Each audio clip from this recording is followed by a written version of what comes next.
La arquitectura de la segunda mitad del siglo XX se complica por varias cuestiones. Primero, porque las producciones arquitectónicas están muy cerca de nosotros y esa proximidad nos resta perspectiva. No sabemos todavía las consecuencias de la arquitectura actual, por así decir, ¿no? Aunque en cierto modo estamos viendo una época de post-tardomodernismo, podríamos decir, o de tardomodernismo, ¿no?, en la arquitectura.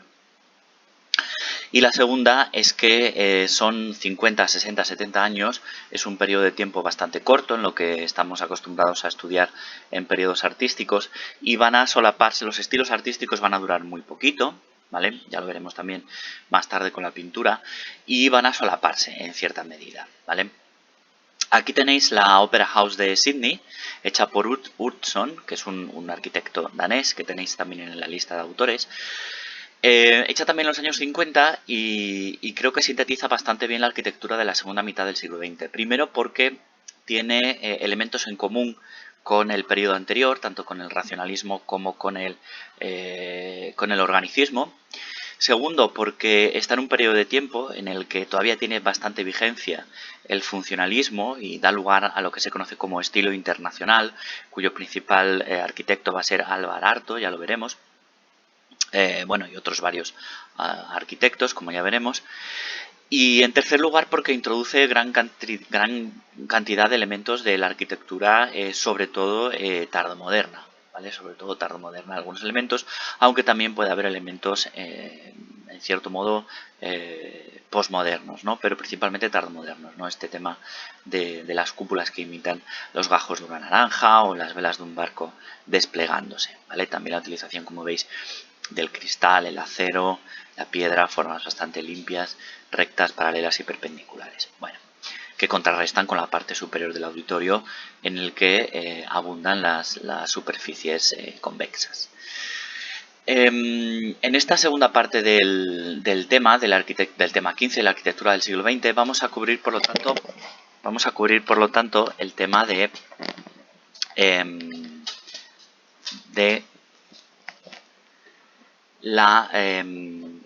la arquitectura de los años 50, 60 y de la arquitectura a partir del estilo internacional, el posmodernismo y el tardomodernismo, ¿vale? A su vez, el tardomodernismo vamos a introducir dos corrientes que la definen, como son el high-tech y el deconstructivismo, ¿de acuerdo? Dentro de esa corriente de los años 50, pues destacaríamos la Sydney Opera House, como acabamos de ver, ¿vale? Y de la corriente del estilo internacional, pues hablaríamos del AT&T Building de Philip Johnson, y que define bastante lo que es ese estilo internacional más racionalista, ¿no? Y dentro del tardomodernismo, pues veríamos los dos ejemplos que definen las dos corrientes principales, que serían el Centro Pompidou de París, que hablaría un poquito de esa corriente high-tech, y del Museo Guggenheim, que hablaría un poquito de esa corriente más deconstructivista, ¿vale? Por lo tanto, tendríamos estas cuatro obras, ¿no? Una más bien de los años 50, otra de una tendencia en cierto modo organicista, o otra más de una corriente internacional, high-tech y deconstructivismo, ¿vale? En cuanto a los arquitectos, pues desde luego vamos a hablar de John Utzon, ¿vale?, de Philip Johnson y Alvar Aalto como los principales exponentes de ese estilo internacional. También de Renzo Piano, ¿vale?, como el principal, y Norman Foster como principales arquitectos del high-tech. Y Frank Gehry, que no lo tenemos ahora que me doy cuenta. Aquí Frank Gehry como principal arquitecto del desconstructivismo. Y luego vamos a hablar también de los dos arquitectos españoles, que serían Rafael Moneo y Santiago Calatrava, que engloban muy bien las características de la arquitectura internacional en España, ¿vale? Es decir, de los exponentes de la arquitectura internacional en España. Bueno, si nos centramos, por lo tanto, en la temática, ¿vale?, nos habíamos quedado en el organicismo, ¿vale?, con Lloyd Wright, y esas dos corrientes, una más natural, relacionada con la Casa Kaufmann, por ejemplo, y otra un poco más organicista, como el Museo Guggenheim de Nueva York. Ahora vamos a hablar de esa segunda mitad de los años, a partir de los años 50, en donde vemos que hay un periodo de transición, más o menos, que cubre los años 50 y los años 60, ¿vale?, en la que principalmente nos encontramos con que hay una cierta tendencia, una cierta inercia de las corrientes organicistas, ¿vale? La ópera de Sydney, que es una de las obras que tenéis obligatorias, ya os he dicho, y hemos comentado puesto que es la portada de la videoclase, y introduciría algunos elementos nuevos, avanza hacia elementos más deconstructivistas, ¿no? Con esa construcción de cascarones de hormigón, pero como os decía, es una piedra de toque con periodos anteriores, puesto que tiene elementos funcionales, es un edificio con una función bastante clara, bastante determinada, y tiene también una parte más horizontal, el primer piso, ¿no? Pero también tiene elementos más organicistas y elementos que entroncan con ese estilo internacional del momento, y también que introducirán elementos posteriores. Y destacaríamos sobre todo el caso de Alvar Aalto, que también es un personaje de transición, puesto que tiene un fuerte espíritu racionalista, es decir, una gran funcionalidad, pero también en algunas ocasiones se ve alguna influencia por parte de Wright y del organicismo en cuanto a la cuestión del peso del ser humano en su arquitectura, ¿vale? Si nos vamos al glosario de autores, ¿vale? Aquí vemos en Alvar Aalto, ¿vale? Alvar Aalto. Es un arquitecto finlandés y básicamente, bueno, pues tiene una gran cantidad de influencias del funcionalismo, es uno de los grandes maestros del periodo internacional, que viene a ser básicamente una continuación de ese funcionalismo, de esa corriente funcionalista, ¿vale? Sin embargo, la utilización de algún tipo de línea más curva, de algún tipo de proporción un poco más corpórea, un poco más humana, pues ayuda a entender que es un arquitecto un poquito más en transición, ¿vale? Tenemos a Philip Johnson también, que trabaja bajo la inercia de Mies van der Rohe y del funcionalismo, ¿no? Y bueno, pues se construye, por ejemplo, el AT&T Building, que es el edificio de la telefonía y telegrafía de Estados Unidos, que se encuentra en Nueva York y que se caracteriza por esa arquitectura funcional que se sigue construyendo a partir de esos principios del funcionalismo y del racionalismo, ¿no? Tenemos también que hacer referencia a Utzon, aquí lo veis, ¿vale? A los arquitectos de este periodo de transición, ¿vale? Que introducen un poquito al deconstructivismo. Aquí está el apellido está mal escrito, le falta una R, pero bueno. Bien, y en cuanto a las obras, pues bueno, por verlas un poquito más de cerca, aunque ya os las hemos visto, ¿vale? Tendríamos el caso aquí veis un poco el repaso a las obras organicistas, ¿vale? A las obras de transición también en este momento, de Niemeyer, en Sudamérica también, en algunos lugares de Europa, ¿no? El edificio Pirelli también serían de esta corriente un poquito más internacional, ¿no? Serían obras relacionadas a este periodo de transición, ¿no? Donde hay una mezcla entre el mundo más tradicional, más organicista, por así decir también, más decorado, más funcional, el estilo internacional, ¿vale? Entre los años 50 y 60. Y ya pasaríamos, por lo tanto, a lo que sería el segundo bloque de este segundo apartado, ¿no? Que sería la arquitectura a partir de los años 70, en el que surgen dos movimientos, ¿vale? Que son un eco del funcionalismo y del racionalismo, ¿vale? El primero sería el movimiento postmoderno, que niega la validez del movimiento moderno, es decir, de lo que es el movimiento decorativo, organicista, que a su vez es un eco del modernismo, ¿no? Es, por lo tanto, predomina la línea recta, menos decorativo, más funcional, mientras que el movimiento tardomoderno es aquel que indica la continuidad del modernismo, de la ornamentación, de lo decorativo, de lo estético, en un periodo tardío, ¿vale? Por lo tanto, es un eco del organicismo, podríamos decir, ¿de acuerdo?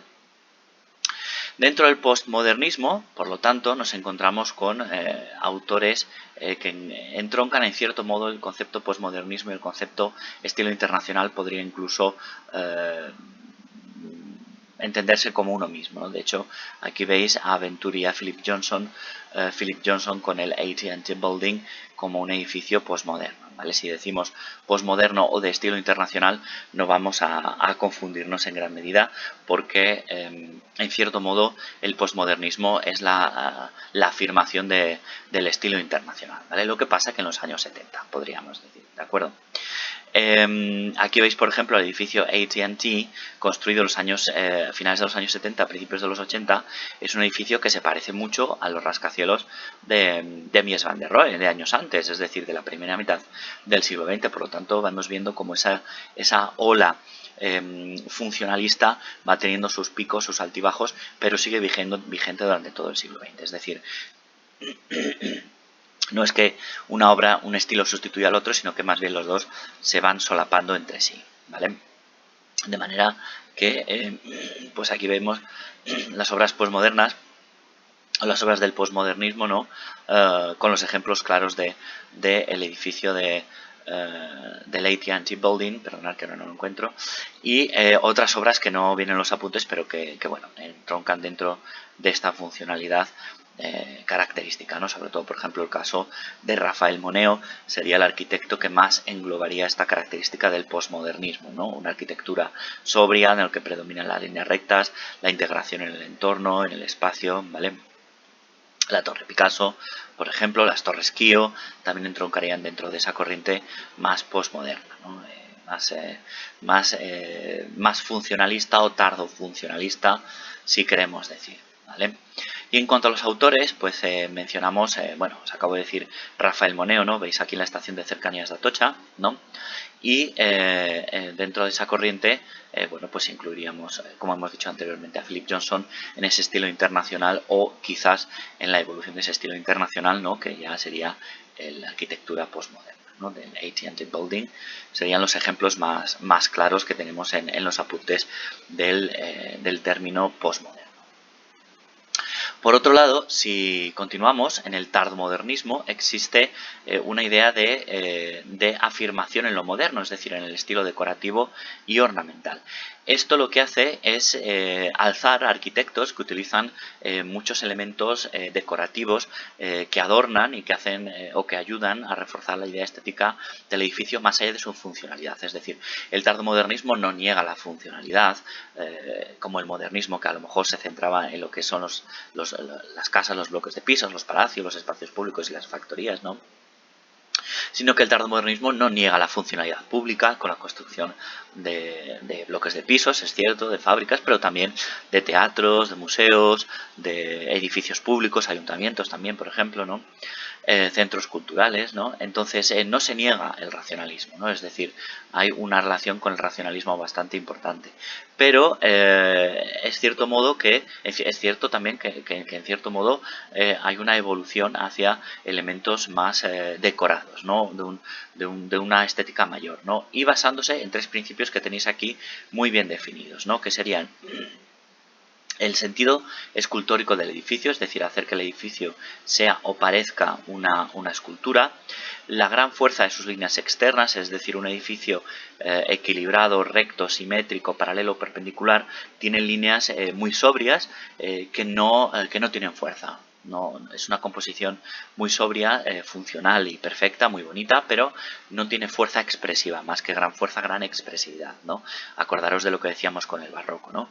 Y la composición variada y disgregada. Estos son la disgregación, quizás son los tres principios más importantes, ¿no? El hecho de el sentido escultórico de la arquitectura, la fuerza expresiva de las líneas externas y la disgregación de los módulos que forman parte de los edificios. Dentro de ello vamos a tener a dos grandes estilos. El primero es el que se conoce como high-tech o alta tecnología, en el que vamos a encontrar principalmente a Renzo Piano, un arquitecto italiano, ¿vale? Y a Norman Foster, ¿vale? Son los dos grandes arquitectos del high-tech, ¿vale? Con el edificio, ya os digo, del Centro Pompidou de París y el Banco de Hong Kong, que además es el edificio más caro construido, no sé si hasta hoy en día, pero desde luego en la época en la que se construyó, ¿vale? Ahora vamos a ver imágenes del high-tech, ¿vale? Para que veáis qué es en sí el concepto high-tech, y se define básicamente en la utilización de elementos que generalmente no deberían estar a la vista, ¿no? Que pueden imitar andamios, que pueden imitar tuberías, cristal, lugares de comunicación, cables, bueno, plataformas. La utilización del metal es bastante importante, ¿vale? Y en el caso por ejemplo, Norman Foster, pues tendríamos el Banco de Hong Kong. Aquí veis, pues dejar a la vista estructuras como si fueran escaleras, como si fueran andamios, ¿vale? Elementos visibles. Aquí veis los dos arquitectos del high-tech, ¿no?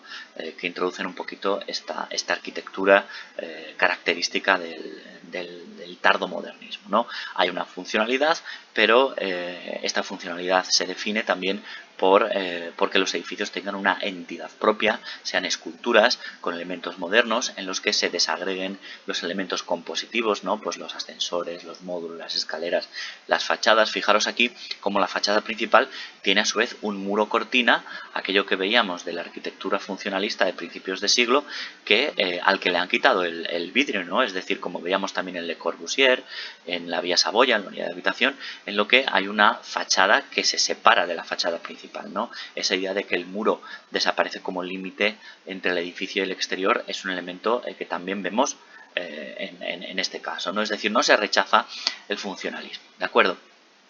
Y ya para finalizar, tendríamos la deconstrucción. La deconstrucción o el deconstructivismo se apoya principalmente en este principio, en el principio de la disgregación, ¿vale?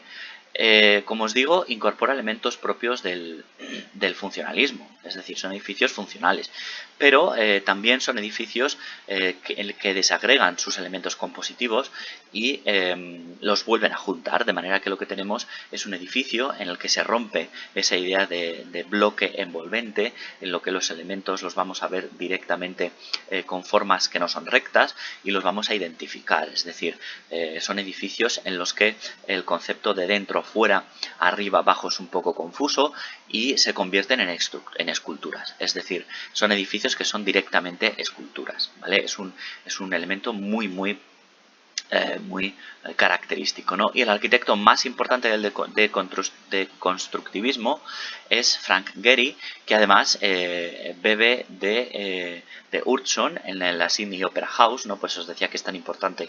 Quizás, a mi modo de ver, la ópera de Sydney es una de las obras, quizás si no la más significativa del siglo XX, ¿no? Y por todo lo que tiene de colmatar elementos tanto del organicismo como del funcionalismo, servir de transición y a la vez servir también de inspiración para arquitectos futuros, ¿no? De la deconstrucción, del movimiento deconstructivo, tenemos también algunas obras de autores anteriores, ¿no? También, por ejemplo, recordar lo que hemos dicho de Wright en el Museo Guggenheim de Nueva York. También introduce un poquito esa teoría, ¿no? Serían los antecesores del deconstructivismo. Y tenemos el Museo Guggenheim de Bilbao, que es el paradigma del deconstructivismo por varios elementos. Ahora lo veremos, ¿no? Pero no es el único edificio deconstructivista para que hagáis un poquito el ojo a esta corriente arquitectónica, puesto que vamos a ver otras más, ¿vale? Dentro del deconstructivismo, aparte de Frank Gehry, ¿vale? De Wright en sus momentos, de Frank Gehry después, aquí tenéis el Guggenheim, ¿no? Con esos módulos completamente aislados, deconstruidos y vueltos a construir otra vez, ¿vale? Que tiene a su vez elementos del funcionalismo, puesto que está integrado en el espacio, también del organicismo, ¿no? Al lado del río, se mete el río en lo que es la propia construcción del edificio, ¿no? Tiene elementos propios, evidentemente, del estilo tardomoderno, que es la de construcción arquitectónica. Pero no solamente tenemos a este arquitecto, a Frank Gehry, sino que el mayor exponente, uno de los mayores exponentes del deconstructivismo también es Santiago Calatrava, ¿vale? Santiago Calatrava tiene un estilo arquitectónico muy característico en el que predominan las formas espigadas, las formas aladas y los módulos construidos en grandes planchas curvilíneas de color blanco, con la utilización de azulejos principalmente azul y de cristal y metal, ¿vale? Son las principales características. Aquí tenéis la estación de Lyon, pero bueno, es también suya, por ejemplo, el centro, la estación intermodal de Nueva York, de la zona cero de Nueva York, ¿vale? Y en la zona de autores tenéis también algunas otras obras de él, como por ejemplo puede ser La ciudad de las artes y las ciencias, el Hemispheric, aquí lo veis, ¿no? Con el Ágora, que lo tenéis aquí al fondo. edificios que a veces también son móviles, el auditorio también de la ciudad de Santa Cruz de Tenerife, muchos puentes, construye una gran cantidad de puentes, lo tenéis aquí, ¿vale? Aeropuertos, por ejemplo el de Bilbao. Bueno, es un arquitecto a día de hoy, yo creo, de los más reconocidos del mundo y de España, ¿no? Junto con Rafael Moneo. Y de Frank Gehry os he querido también poner varios ejemplos. Uno de ellos, aquí por ejemplo, el Walt Disney Concept Hall, y el tema de Dancing House, la ciudad de Dancing House de Praga, que es la fotografía que veis aquí, ¿vale? Es decir, son edificios que parecen realmente esculturas, ¿de acuerdo? Esto es un bloque de pisos, esto es una casa, ¿de acuerdo? Un edificio con un valor estético pues muy elevado. Y si os fijáis, ¿no? Y una idea de la decoración y de la funcionalidad muy importante. Elementos, por ejemplo, aquí veis esta retracción de la fachada principal, la utilización de pilotes, es decir, principios característicos del funcionalismo, de la arquitectura de Le Corbusier, pero también elementos muy propios del modernismo y del funcionalismo, elementos un poco generalizados, ¿no?